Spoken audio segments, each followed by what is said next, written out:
So I've been thinking about ChatGPT 5, and I think my top takeaway is that DeepSeek won and they lost.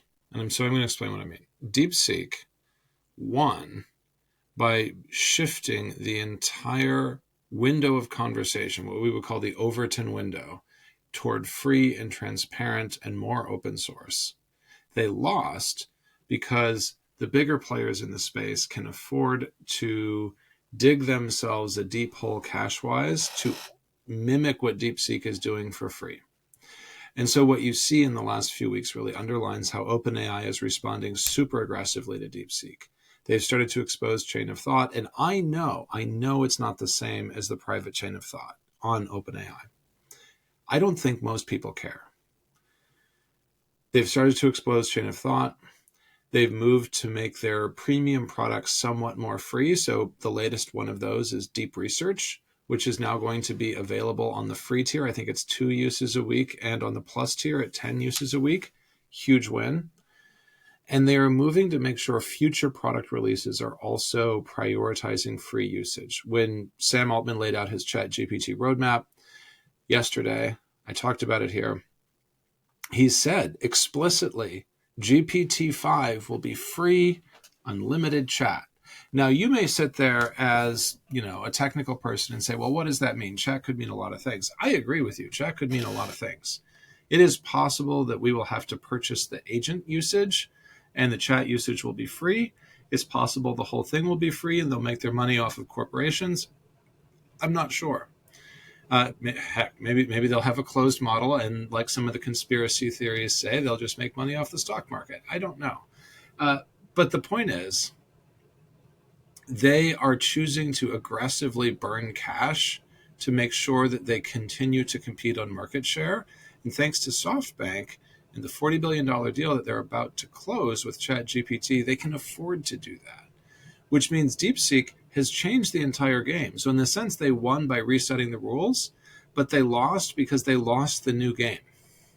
You reset the rules, you showed the market values free and transparent, and then you lost at that game. Now, people will call out, and I think it's true, that DeepSeek in the US is not the same as DeepSeek globally. And so DeepSeek can close deals in places where OpenAI is not going to ever be dominant, like China or like Russia. And they may well do that. And that is going to give them the space to win in their own way. So I don't want you to hear this and say DeepSeek has no way forward, DeepSeek has no way to win. But I do think it's relevant to observe that this is a classic business strategy case study where the challenger brand changes the rules of the game by showing what's possible.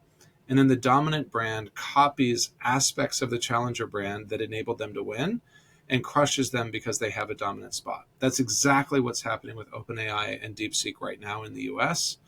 And frankly, it's a masterclass. And I don't say that because I think that OpenAI has no competition anymore, or that the race is over, or that I think everything Sam Altman does is great.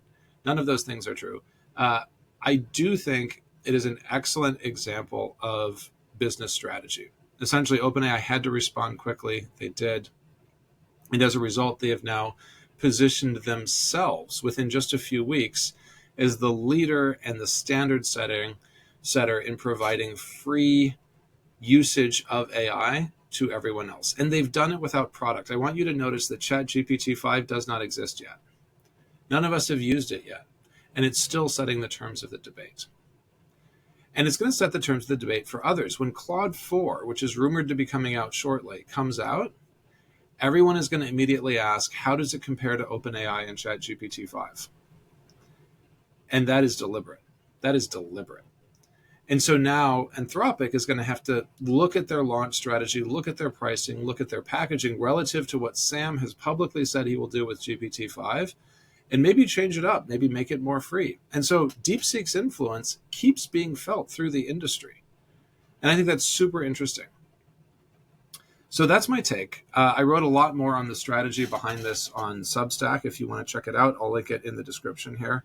I think at the end of the day, to me, the strategy of what ChatGPT 5 is going to be is way, way more interesting than the actual news. Like, sure, we all knew ChatGPT 5 was coming.